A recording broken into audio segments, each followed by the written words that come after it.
I'm Misha, Adobe creator and producer of the Deep Dive podcast. Welcome to Season 3, Episode 24. We are proud to announce that episode of the Deep Dive will be sponsored by the Adam Gratz Racing Team. So let's get going. Welcome to the Deep Dive. And today, we're diving headfirst into a real giant in the gaming world, the Gran Turismo series. We've got articles, history, gameplay breakdowns, cultural impacts, the works. Yeah, we're looking at the whole timeline, right from the beginning up to, what's happening now and maybe even next. And before we really get started, we want to give a big shout out to the Adam Gratz Racing Team. Oh, absolutely. They're sponsoring this deep dive, and their passion for actual real-world racing is just such a perfect fit for talking about Gran Turismo's history and its dedication to simulation. So huge thanks to them. Yeah, big thanks. Their support really helps us bring these deep dives to you. So our mission today, to unpack the essence of Gran Turismo, why it's been such a force in gaming and car culture for, decades now. We've dug up some pretty surprising stuff, actually. We'll lay it all out, keep it interesting, keep it moving. You won't feel overwhelmed, promise. Okay, let's get into it. Where did this whole thing even start? Right, so you got to go back to 1992. Kazunori Yamauchi, working at Sony Computer Entertainment Japan, he had this vision. A vision that was pretty different from what was popular then, right? Lots of arcade racers. Exactly. Everyone was doing the fast, flashy, kind of unrealistic stuff. Yamauchi and it was a small team at first. They later became Polyphony Digital. They wanted realism, a driving simulator. That sounds ambitious for the early 90s. It really was. And that ambition, it really started to pay off with the first PlayStation. Ah, yes. The original Gran Turismo. Came out in Japan in 97, then 98 elsewhere. That's the one. And it landed like a bombshell. It completely redefined what a racing game could be on a console. Because it wasn't just about speed, it was about skill. Precisely. It simulated actual car physics. You had about 140 licensed cars, which was huge, then 11 tracks. But the key was you had to drive properly. Braking points, cornering lines, weight transfer, it all mattered. You couldn't just mash the gas and bounce off walls. Not if you wanted to win, no. And it introduced car tuning and upgrades, earning credits, buying parts, adding that whole layer of strategy. And people loved it, clearly. Wasn't it the best-selling PS1 game ever? It was. Over 10 million copies sold. It just showed there was this massive untapped audience hungry for something deeper, more authentic than arcade racers. It basically created its own market niche. Wow. Okay, so they set a high bar. What came next? Well, just 2 years later, 1999, Gran Turismo 2 arrived. And they didn't just rest on their laurels. They expanded things a lot. Yeah. The scale was immense. Over 600 cars this time. 27 tracks, just packed with content. 600 cars. That's incredible for PS1. And a really big addition was rally racing. Suddenly, you weren't just on perfect tarmac, you were sliding around on dirt and gravel. It added a whole new skill set. Trade in your boring job for a brilliant career using Adobe Creative Cloud. Start learning now with the free trial link in the description. Did it still feel like Gran Turismo, though? Same engine? Same basic engine, yeah, but they definitely refined the controls, squeezed more out of the visuals. It felt, tighter. Plus, they introduced the license system. Ah, the infamous license test. Exactly. Yeah. Made you earn your way into faster cars and tougher races, added a real structure, tons of replayability, and it sold like crazy, too. Over 9 million copies. They really had a winning formula. Okay, so that wraps up the PS1 dominance. Then came the PlayStation 2. A big leap in power. A massive leap. And Gran Turismo 3. A-Spec in 2001 it was the showcase title for the PS2. The graphics were just stunning for the time, weren't they? Absolutely jaw-dropping. The car models, the lighting. It set a new benchmark. The physics got another upgrade, too, felt even more nuanced. They even added things like heat haze off the track. Did they keep expanding the car list? Actually, they pulled back a bit on quantity for GT3. Around 180 cars, 19 tracks. The focus was clearly on that visual fidelity, making everything look incredible on the new hardware. And it worked, sales-wise. Oh, did it ever? GT3 is the best-selling game in the entire franchise, nearly 15 million copies. It was the reason many people bought a PS2. A true system seller. Okay, so after focusing on quality with GT3, what about Gran Turismo 4? GT4, which landed in 2004, swung the pendulum back towards sheer volume, but on an epic scale. How epic are we talking? Over 700 cars, more than 50 tracks, including a load of real-world circuits like the Nürburgring Nordschleife. Just an unbelievable amount of content. Wow. Well, And they didn't just add more stuff, they added new ways to play. Photo mode was introduced, letting you take these amazing virtual photos. Oh yeah, people got really into that, creating incredible shots. Totally. And they also added B-Spec mode, remember that? Where you played as the team manager, giving instructions to an AI driver. I do, that was different. A bit more strategic. Yeah, a unique twist. And the driving physics, the engine sounds, they were all further refined. GT4 sold really well too, over 11 million. It cemented the PS2 era as a golden age for the series, really. So PS1 established it, PS2 perfected the visuals and content breadth, then came the PlayStation 3. Ah. And the internet was becoming a bigger deal in gaming. Exactly. And Gran Turismo 5, which finally launched in 2010 after some delays, its big headline feature was proper online multiplayer. Finally, people had been asking for that for ages. Yep, up to 16 players racing together. Plus, the car list exploded again, over 1,000 cars, and 70 track variations across 20 locations. 1,000 cars.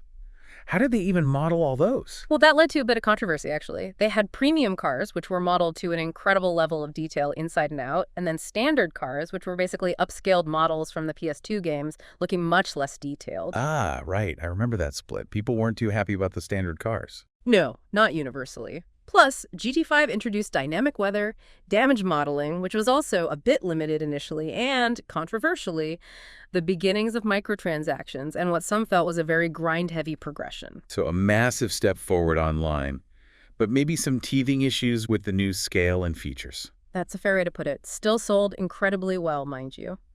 Then came Gran Turismo 6 in 2013, quite late in the PS3's life. Did it build much on GT5? It did.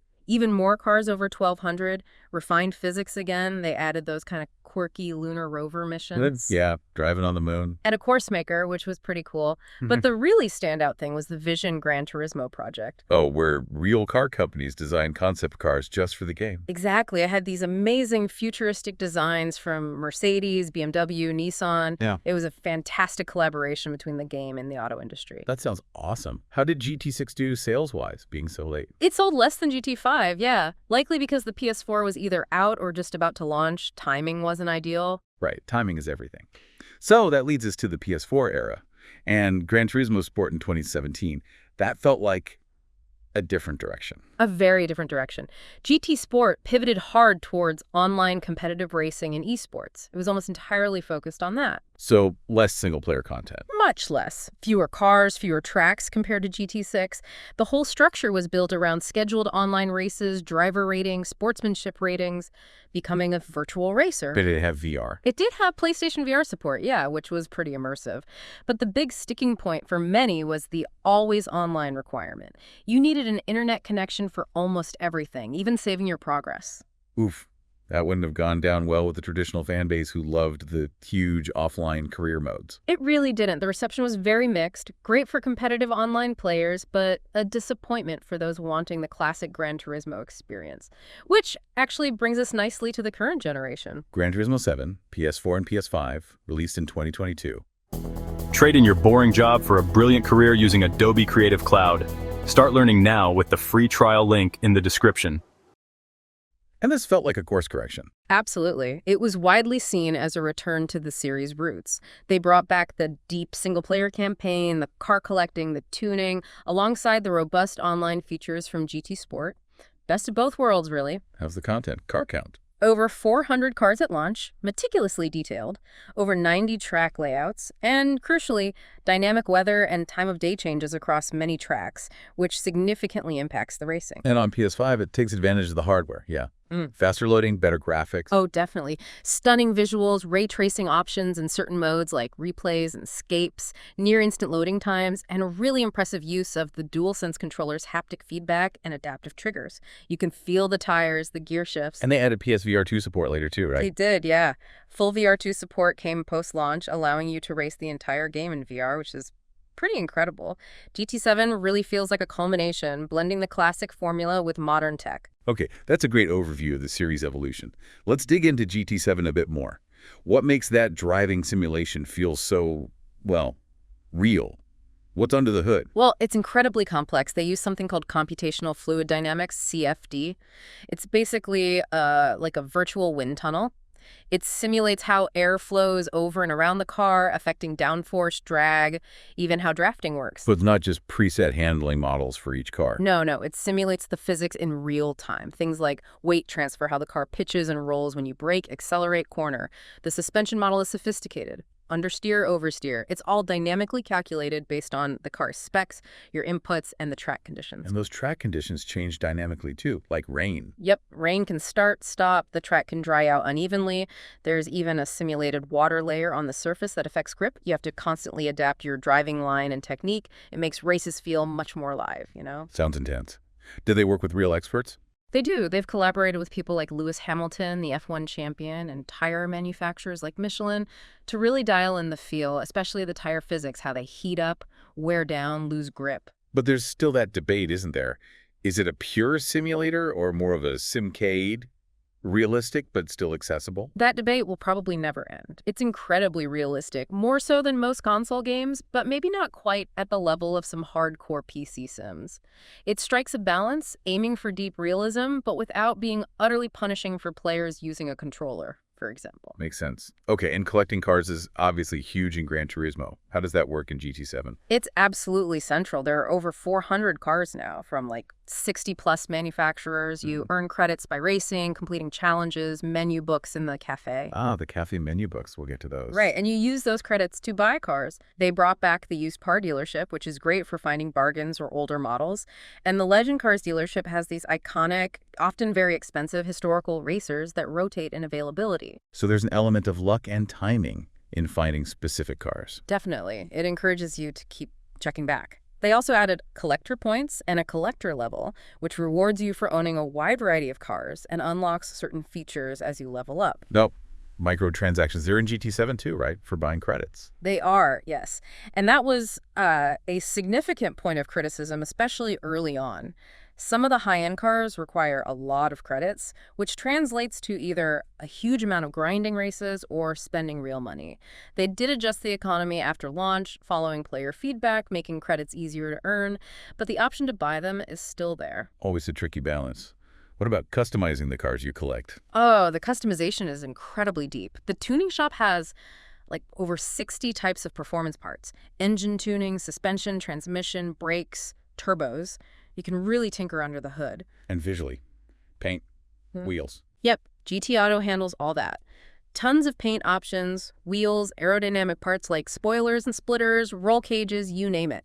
Plus, there's a super powerful livery editor where you can design and share your own complex paint schemes. People make some amazing designs with that. They really do. Some cars even support wide body conversions. And once you hit collector level 50, you unlock engine swaps, which is wild, putting a race car engine into a small hatchback or something. Huh. That sounds like fun. Okay, so you collect and customize these cars. Yeah. How do you actually race them? What are the main game modes? The core single-player progression is the GT campaign, centered around the Gran Turismo Cafe. You meet Luca, the owner, and he gives you these menu books. Right, like a checklist of tasks? Sort of. Each book usually asks you to collect a specific trio of cars, often related by theme, like Japanese FR sports cars or European hot hatches. You win the required races to get the cars, complete the book, and that unlocks new tracks, features, and the next menu book.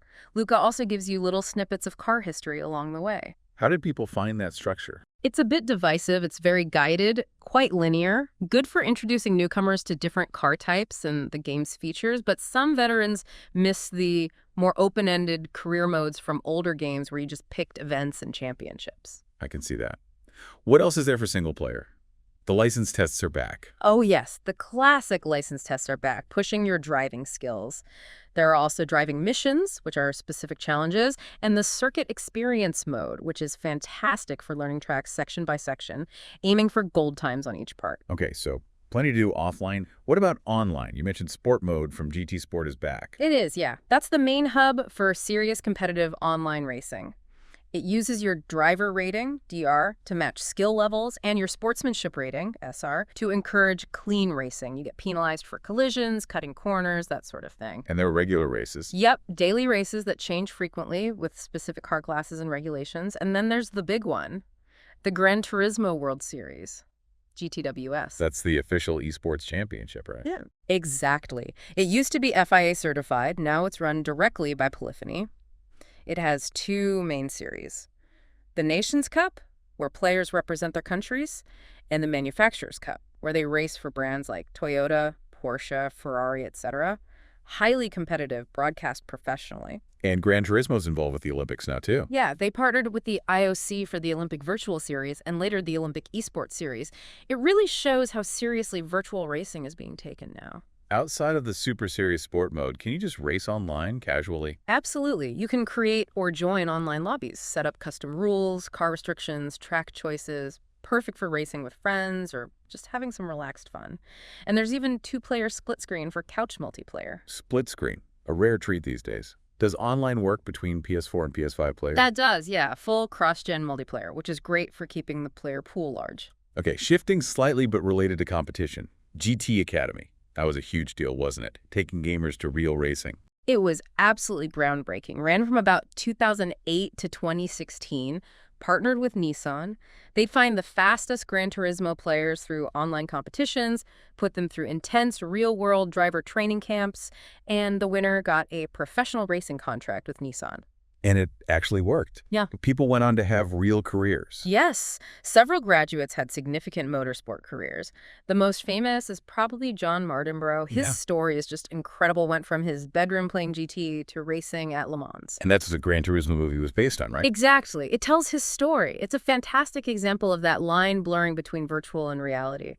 And even though GT Academy isn't running now, that spirit lives on with manufacturers like Toyota, Mazda, Mercedes running their own official esports cups within GT7. Amazing stuff. Are there any other modes besides standard racing and online? Yeah, quite a few actually. There's arcade mode for quick offline races against the AI once you've unlocked tracks. Yeah. Time trials and drift trials for chasing leaderboard times. Drifting, always popular. Definitely. And then there's the music rally mode. It's a bit different. You drive to checkpoints to extend your beats rather than time, set to music tracks. More of a relaxed rhythmic experience. It's interesting. And the photo mode. Scapes. Scapes is incredible. It's not just taking photos on the tracks. You can place your cars into over 2,500 real-world photographic background locations, adjust lighting, camera settings, create unbelievably realistic images. It's almost a separate hobby within the game. People spend hours in Scapes. Easily. And for the VR users, there's the VR showroom or VR tour mode. You can just walk around your car, sit inside them, look at all the details in full 3D VR. It's amazing for appreciating the modeling work. Wow, okay. So a ton of ways to play. How has the series, and GT7 specifically, been received overall? Critically, you said generally positive? Yeah, critically, the series consistently scores very well. The original GT got a 96 on Metacritic, which is legendary status. GT3 got a 95, GT4 an 89. Even GT Sport, despite the fan division, got a 75. And GT7 sits at a solid 87 on PS5. Critics generally praise the driving physics, the visuals, the passion for cars. But player feedback has been more mixed at times, especially for Sport and GT7. Definitely. GT Sport, as we said, got flack for ditching the traditional single-player and the always-online need. GT7, despite being praised for bringing back the classic feel, launched with that controversial economy and microtransaction model, which led to a really low user score initially. People felt it was too grindy or pushing players towards spending real money. Did they address that? They did make adjustments, increased race payouts significantly, added higher-paying events, gave away free credits after an outage. It improved things, but some lingering feeling about the grind for the most expensive cars remains for some players. Any other common criticisms? The linear structure of the cafe mode in GT7 wasn't universally loved, as we mentioned.